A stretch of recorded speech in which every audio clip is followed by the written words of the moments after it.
I'm taking First Take on the road with Max and Molly to HBCU Week's College Fair. Join us Friday, September 20th at the 76ers Fieldhouse in Wilmington, Delaware. You don't want to miss this First Take live broadcast. We'll have special guests like Irvin Magic Johnson, HBCU marching bands, a step show, Delaware State's drumline, live DJ, and come watch me crush Max, of course. That's live as well. Now listen to your boy Stephen A. Seeing us live is 10 times better, so don't you dare miss First Take in Wilmington, Delaware at the 76ers Fieldhouse, Friday, September 20th. Doors open at 7 a.m. and it's free. Welcome back to First Take. Roz Goldenwood here with Stephen A. Smith, Max Kellerman, Damian Woody joining us as well. Stephen A., you have been teasing the fans all show long. What kind of news do you have for us? It's not news per se. I just want to let everybody know, you, Molly, I know she's watching at home, Damian, Max. Yesterday, I did an appearance on WBLS in New York, teasing, the show that we're about to have next week for HBCU Week at Delaware State next Friday. And I had the pleasure of running into the lovely girlfriend, the lovely lady of Mr. Colin Kaepernick, Nessa. I think her last name is Diab. I think it's pronounced Diab. If I mispronounced her name, I apologize. First thing I want to say is that she was incredibly classy and respectful, her and her entire team. I took no offense to them approaching me, but they wanted to correct some things for the record. Okay. She specifically. She said Colin Kaepernick has never been offered a job. Not by Miami, not by Baltimore, not by Denver, not by Seattle. She said that Colin Kaepernick has not reached an agreement where he's prohibited from or not wanting to play in the National Football League any longer. He is still training every single day. He is ready to go. He would love a phone call. He would love to be in the National Football League, and any assertions to the contrary is patently false. So those were the 2 points that she wanted to make sure that she made, and she obviously respectfully, I might add, took issue with me proclaiming that 4 teams, he had an opportunity to be with these 4 teams, because she's saying that's not true. She doesn't care what anybody's saying. I assured her, folks in the NFL and what the NFLPA say differently, but nevertheless, she emphatically denies that that is the truth, and obviously, she is directly connected to the number one source. So this is what she is saying. I assured her at that moment in time that any kind of information pertaining to Colin Kaepernick from this day forward, make no mistake about it, I will reach out to her. She is free to communicate with me. I made sure to ask her to extend. I have extended an invitation to Colin Kaepernick and her and Eric Reed if he wants to come. All right, I've gotten an okay from the boss. They could come up in here for the entire 2 hours. If just so we're clear, so no one is in a position to say misinformation is being disseminated, their positions are being misrepresented, Max, or anything like that in any way. I have offered them an open invitation to come on this show for the entire 2 hours. Obviously, she did not say yes to that. I don't know what Colin Kaepernick's position is going to be. I don't know him, haven't met him. I certainly have no agenda when it comes to him other than to interview him. That would be nice. But I just want to emphasize to everybody out there, everybody knows how tightly connected she is to him, and she deserved the right to speak up for him to me because she was in the news. People were saying she tweeted out some things and things of that nature. So it wasn't just his name under fire, it was hers as well. And I appreciate the classy manner in which she and her entire team approached me to address these issues. And I'm letting you know now, they say he's never gotten a job offer. He would like to have one. He's ready to play in the NFL again right now, and he hopes to get a call. And I retorted by saying he and her, and if they want to bring Eric Reed too, they are welcome to come on here for the entire 2 hours. Anytime they want, just give me a heads up, let me know, and we will make it happen, Max. That's what I told them. Colin Kaepernick has broken no law of the land, nor has he broken a single rule of the NFL. When last seen on a football field, he was clearly one of the best 64 quarterbacks in the world. The fact that he doesn't have a job in the NFL is an outrage, and I second that. We'd love to have him on the show. Absolutely. I think it would be absolutely fascinating to hear from Cap and all of them. I mean, sometimes Cap's silence can be powerful. Sometimes it can be confusing. And that's exactly what I told her yesterday, and that's why I extended the invitation, because we want to be fair here. And if they're saying that there's erroneous information that's being disseminated about him, we want to give him the platform to to correct it anytime he wants to. That's on them. Whatever they decide to do is their business, but I can't applaud her and her team enough. They approached me in a very classy fashion, and I appreciate that. There was no hostility whatsoever. She was just explaining herself, and I appreciate the class that she showed. Absolutely. Nothing like hearing it from the horse's mouth and the transparency there. Speaking of hearing it from the horse's mouth, one guy who isn't often silent, it's AB. Let's go to him, all right? With each passing day, it looks more and more likely that Antonio Brown will make his Patriots debut in Week 2. He's practiced Wednesday, Thursday, and he will again practice today with the team. Sources tell our Jeremy Fowler that the Patriots and Raiders were unaware of the civil lawsuit against Brown before it was filed because lawyers for Brown and his accuser were having confidential discussions. On the very sensitive subject matter, AB hit Instagram Live with his candid thoughts. The devil gonna try to bring you down when you get closer to your goals. The key is, don't let him. And I was thinking about it. All the basketball players in the world, all the soccer players in the world, they get love and embrace. Maybe we need a football USA team so the world can love us.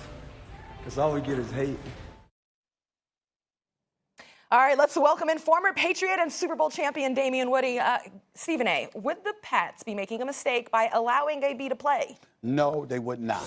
But let me be very, very clear. Another clownish diatribe on the part of Antonio Brown. USA football? You don't like that? No. I'm saying that's rife with inaccuracies. All football players get is hate. Really? Julio Jones getting any hate? Tom Brady getting any hate? I mean, My thought Dak Prescott exactly. I mean, what the hell are you talking Julio about? Jones. I mean, just be quiet. I mean, really, he's just not telling the truth. That is false, and it's inaccurate, and that's that. Now, having said all of that, I still play him if I'm the Patriots. I mean, look. You're trying to win games, I got him. I committed to $9 million. He's eligible to play.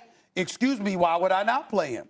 I see no harm in playing him whatsoever. The commissioner is clearly going to address this matter in some way, shape, form, or fashion. The interview with Miss Brittany Taylor, the accuser who's accused Antonio Brown of raping her, takes place next week. So if the commissioner and a league office is going to interview her next week, that's after this Sunday's game.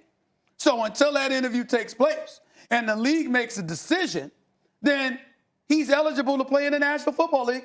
And if he's eligible to play in the National Football League, and I'm already on the hook to give him $9 million, why would I not use him? Considering the fact that he's the second best wide receiver in the world. Why would I not use him if he's already eligible to play? I'll tell you why. Number one, well, just from the point of view of X's and O's on the field, you don't need them. You're playing the worst team in football. You just spanked the Steelers that are not such a bad team. They shouldn't have signed spanked them, and now you're playing the worst. And now you're playing the worst team in football. I mean, right now. That's from the football point of view. Why not? You're paying them. The Patriots, as you've mentioned many times, Robert Kraft. The one issue is what, Stephen A., that you can't, like, if there's even smoke, let alone fire, domestic violence, you can't play for the Patriots assault. Is what? Domestic violence, sexual assault. Okay. So this is, and in terms of interviewing everyone, because you and Damien both made the point yesterday, hey, we need, let the process play out, and I'm a due process guy, right? I understand that. In this case, the NFL and the Patriots should move more expeditiously before this game.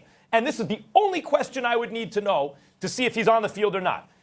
Was that you who sent the text message that's out there right now about what you did while she was asleep? If the answer is yes to that, I don't need to know whether he was lying in the text message or whether it was true. Whether he can contextualize it as part of an ongoing kind of relationship they had where that was okay somehow. I don't need to know any of that. If he sent that text message, which if he denies it, okay, fine. Then maybe he'd get on the field. But if he's saying, yep, that was me who sent that text message, he's not on the field for me this Sunday. Because at best, it's, as they say, the optics are terrible. At best, it looks terrible for Antonio Brown, the Patriots, and the league. At worst, it's a non-consensual act. So that's the whole shooting match for me. And as for, well, they haven't talked to anyone yet, move quicker, NFL and Patriots. Before this weekend's games, you should have at least ascertained that fact. Did you send the text? Was that you? Yes or no? I'm going to break this down really, really simple. Number one, I think there's an important distinction here. This is not a criminal case. This is a civil case. And I think that's really important in this matter. And because of that, we've already heard that Commissioner Roger Goodell is probably not going to put him on the commissioner's exempt list because of that fact right there. That's number one. Now, as it relates to the Patriots themselves, listen, he's one of the best wide receivers in the National Football League, arguably the best wide receiver in the National Football League. Ever. You're paying him $9 million. You gave him $9 million guaranteed. If he's eligible to play, why wouldn't you play him? Okay? And when it comes, listen, Bill Belichick, he thinks the long game. Okay? I'm going to go back to last year for a second.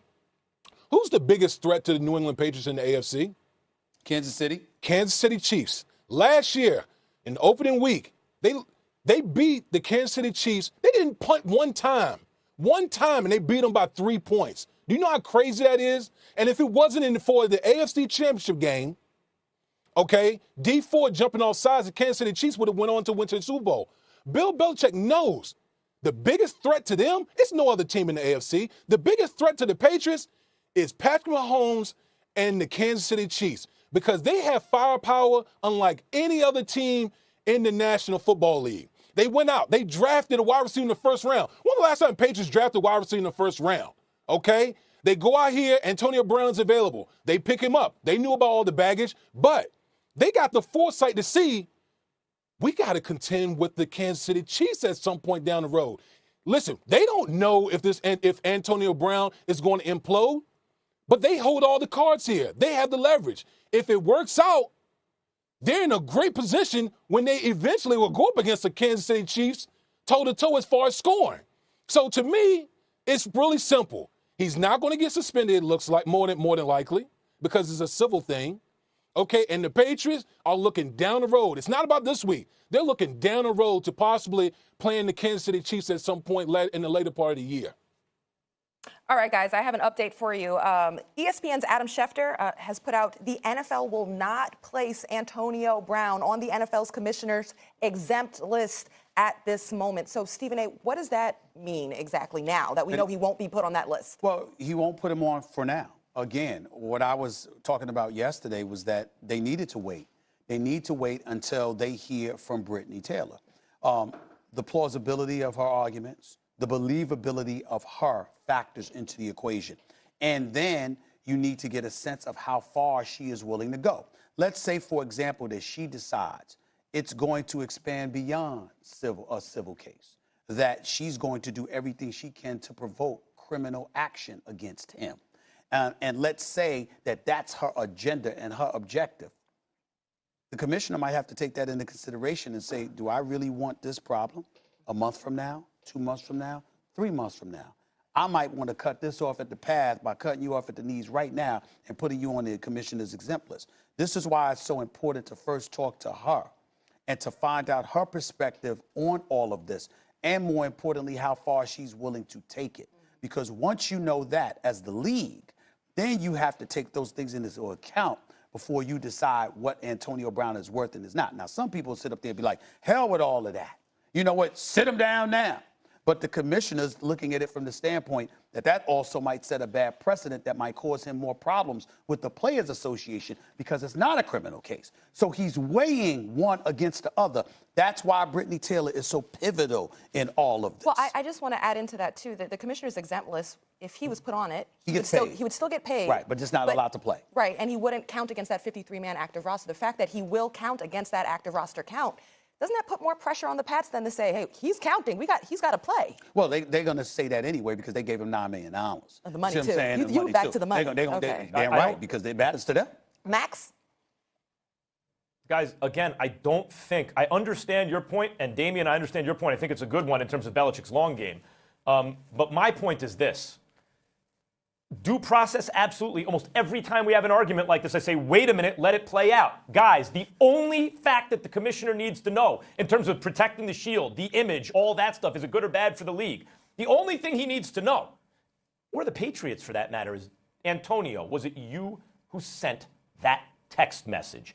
If the answer is yes, and there's no reason you can't at least, look, if he says no, fine, let it play out. But if he says, yeah, that was me, then he shouldn't be playing on Sunday, guys, because at best it just looks terrible. And even if you're going to say that verbally to someone, you put it in writing. So at best, that's a stupid tax you pay. Sit down.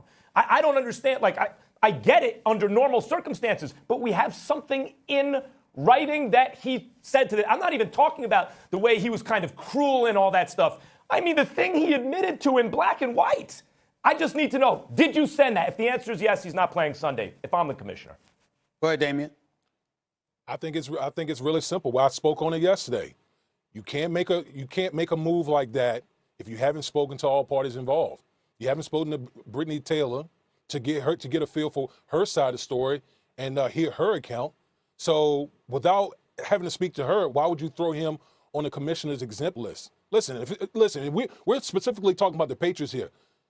Let's not forget, these teams are in it for one thing, and that's winning football games. Okay? So as long as Antonio Brown is eligible, and the commissioner and Adam Schefter already said in his report that the commissioner doesn't plan on putting Antonio Brown on the exempt list as of right now, why wouldn't the Patriots put him out there and play?